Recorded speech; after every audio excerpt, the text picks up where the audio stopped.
Hello दोस्तों, मैं हूँ खुशी और आप मेरे साथ बने हुए हैं बायो विद खुशी चैनल पे।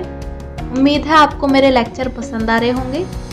तो आज हम 11th क्लास का नया चैप्टर शुरू करने वाले हैं जिसका नाम है डाइजेस्टिव सिस्टम।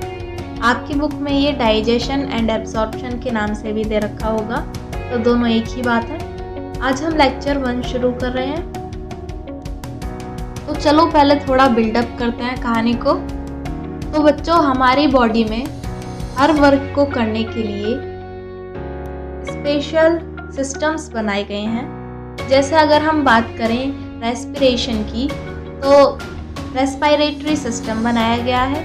अगर हम बात करें वेस्ट मटेरियल के एक्सक्रीशन की, तो उसके लिए एक्सक्रीटरी सिस्टम बनाया गया है। अगर हम बात करें ब्लड को हर बॉडी पार्ट तक पहुंचाने के लिए, तो उसके लिए भी एक स्पेशल सिस्टम बनाया गया है जिसको सर्कुलेटरी सिस्टम कहते हैं। आज हम डाइजेस्टिव सिस्टम के बारे में बात कर रहे हैं। डाइजेस्टिव सिस्टम एक ऐसा सिस्टम होता है जिसके अंदर हम जो फूड खाते हैं उसका डाइजेशन होता है, साथ में एब्जॉर्प्शन होता है। तो बच्चों, जब हम फूड खाते हैं तो हमारी बॉडी उसे उसी फॉर्म में एब्जॉर्ब नहीं कर पाती, यूज़ नहीं कर पाती। इसके लिए उन बड़े मॉलिक्यूल्स को तोड़ना पड़ता है, उनका ब्रेक डाउन करना पड़ता है और उन्हें ऐसा बनाया जाता है कि हमारी बॉडी उन्हें आसानी से एब्जॉर्ब कर सके और उनका इस्तेमाल कर सके। तो अगर हम सिंपल वे में डाइजेशन की डेफिनेशन बताएं तो वो ये होगी कि डाइजेशन हमारी बॉडी में होने वाला वो प्रोसेस है जिसमें बड़े मॉलिक्यूल्स को, कॉम्प्लेक्स मॉलिक्यूल्स को ब्रेक डाउन करके सिंपल बनाया जाता है ताकि हमारी बॉडी उन्हें आसानी से एब्जॉर्ब कर सके, यूज़ कर सके।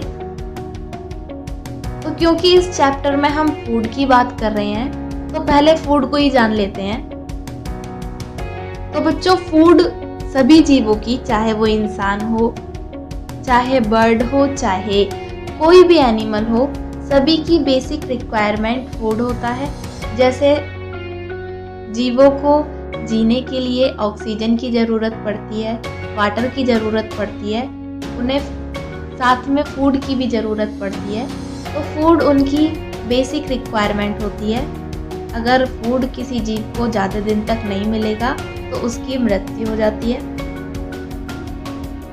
तो बच्चों, कभी आपने सोचा है कि हम रोज रोज फूड क्यों खाते हैं? क्या ज़रूरत है रोज रोज फूड खाने की? आखिर फूड हमारी बॉडी में जाकर ऐसा क्या करता है कि हमें एनर्जी मिलती है? क्यों बड़े लोग हमें फूड स्किप करने को मना करते हैं, कहते हैं कि हमें टाइम से खाना खाना चाहिए? तो इन सभी सवालों के जवाब हम आज के लेक्चर में ढूंढेंगे साथ मिलकर। बच्चों, सभी जीव अपने अलग अलग फूड खाते हैं। अगर इंसानों की बात करें तो इंसानों के फूड की कोई लिमिट नहीं है। वैरायटीज़ इतनी प्रेजेंट हैं कि अगर तुम बाज़ार में खाना खाने के लिए निकलो तो तुम्हारा पेट भर जाए लेकिन मन न भरे, इतनी वैरायटीज़ प्रेजेंट है। तो बच्चों, हम तरह तरह के फूड खाते हैं, फ्रूट्स खाते हैं ताकि हमारी बॉडी की डेली रिक्वायरमेंट्स पूरी हो सकें। हमारी बॉडी को जो जो न्यूट्रिशन चाहिए, विटामिन्स चाहिए, वो सभी मिलते रहें।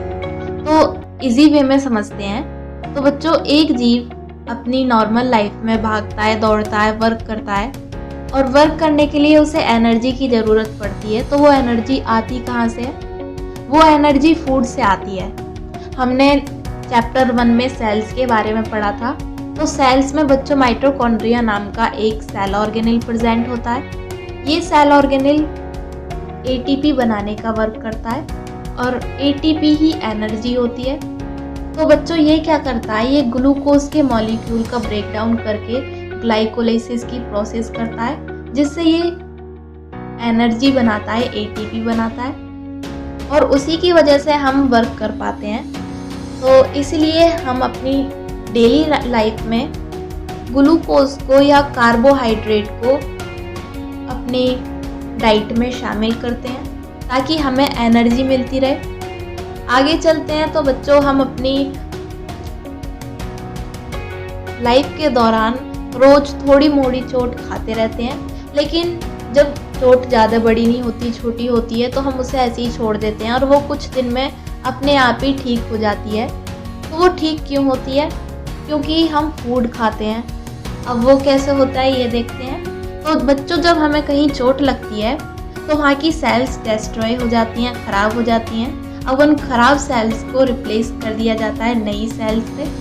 अब नई सेल्स को बनाने के लिए मेन कंपोनेंट प्रोटीन, फैट और वाटर होते हैं। तो हम अपनी डेली लाइफ में प्रोटीन, फैट और कार्बोहाइड्रेट को मेन कंपोनेंट के रूप में शामिल करते हैं, क्योंकि ये तीनों बहुत इम्पोर्टेंट होते हैं हमारे लिए।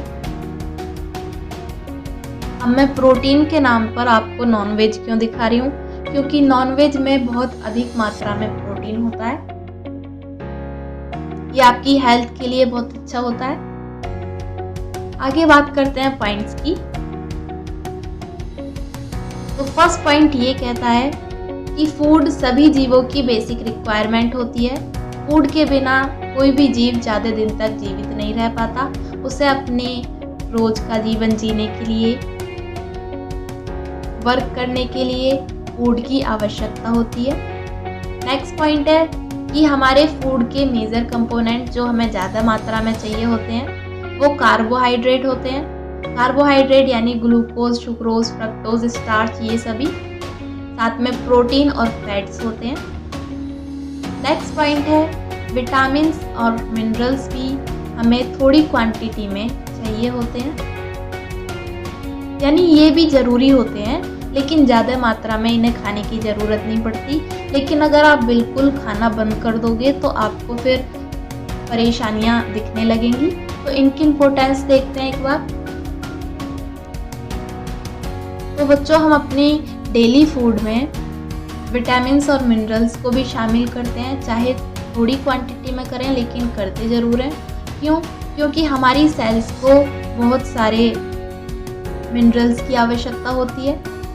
साथ में हमारे दांतों को, जो कैल्शियम से बने होते हैं, हमारी बोन्स को कैल्शियम की ज़रूरत पड़ती है। विटामिन्स की बात करें तो हमारे हेयर्स को विटामिन ई की आवश्यकता होती है। हमारे आइज़ को विटामिन ए डी की आवश्यकता होती है। तो बच्चों, ये आवश्यकता ऐसे ही नहीं होती, ये किसी न किसी वे में इन सभी को बनाने का काम करते हैं। जैसे हम अपनी आइज़ की बात करें तो हमारे आइज़ में हम चीज़ों को देख पाते हैं, क्योंकि हमारे आइज़ के अंदर फोटो रिसेप्टर्स पाए जाते हैं। वो विटामिन ए के कंपोनेंट से बने होते हैं। तो मिनरल्स और विटामिन्स भी हमारी लाइफ के लिए बहुत ज़रूरी होते हैं। आगे पॉइंट्स की बात करते हैं। तो फर्स्ट पॉइंट कहता है फूड हमको एनर्जी देता है, और साथ में जो हम ऑर्गेनिक मटेरियल्स खाते हैं वो हमारी ग्रोथ के लिए उत्तरदायी होते हैं, ग्रोथ में हेल्प करते हैं। साथ में टिश्यू को रिपेयर करते हैं, यानी जब हमें चोट लग जाती है तो अपने आप ठीक इसलिए हो जाती है क्योंकि वहाँ के टिश्यू रिपेयर हो जाते हैं। आगे है, हम जो पानी पीते हैं वो भी बहुत इम्पोर्टेंट होता है, क्योंकि वो हमारे मेटाबॉलिक प्रोसेस में हेल्प करता है। साथ में ये डाइजेशन के दौरान फूड के ब्रेकडाउन में भी हेल्प करता है, और हमारी बॉडी को डिहाइड्रेशन से बचाता है। नेक्स्ट पॉइंट्स हैं, हम जो फूड खाते हैं उनमें ज़रूरी नहीं कि स्मॉल पार्टिकल्स ही हों, माइक्रो मॉलिक्यूल्स ही हों, उनमें मैक्रो मॉलिक्यूल्स भी होते हैं, यानी बड़े मॉलिक्यूल्स भी होते हैं। और इन बड़े मॉलिक्यूल्स को हमारी बॉडी उन्हीं के ओरिजिनल फॉर्म में एब्सॉर्ब नहीं कर पाती, यूज़ नहीं कर पाती, इसलिए उन बड़े मॉलिक्यूल्स को छोटा बनाया जाता है, सिंपल सब्सटेंस बनाया जाता है, ताकि हमारी बॉडी उन्हें यूटिलाइज कर पाए। और इसी प्रोसेस को डाइजेशन कहते हैं।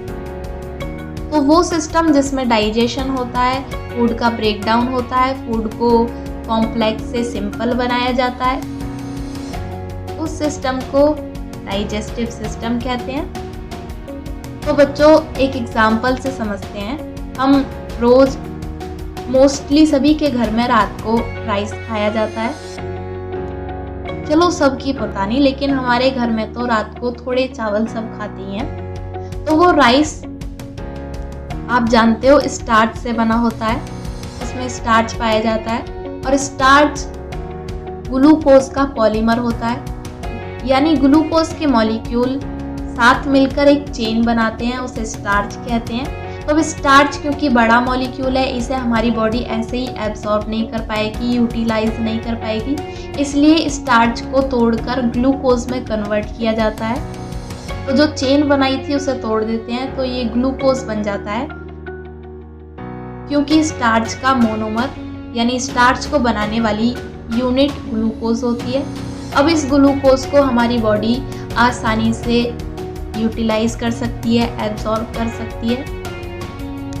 आगे पॉइंट्स की बात करते हैं। तो इसीलिए जो बड़े मॉलिक्यूल्स होते हैं उनको ब्रेक डाउन करके उन्हें स्मॉल बनाया जाता है, सिंपल बनाया जाता है। तो नेक्स्ट पॉइंट है वो प्रोसेस जिसके अंदर हम कॉम्प्लेक्स फूड को तोड़कर उसे सिंपल में कन्वर्ट करते हैं, ऐसा बनाते हैं कि हमारी बॉडी उसे एब्जॉर्ब कर सके, उसे यूटिलाइज कर सके, उसका इस्तेमाल कर सके।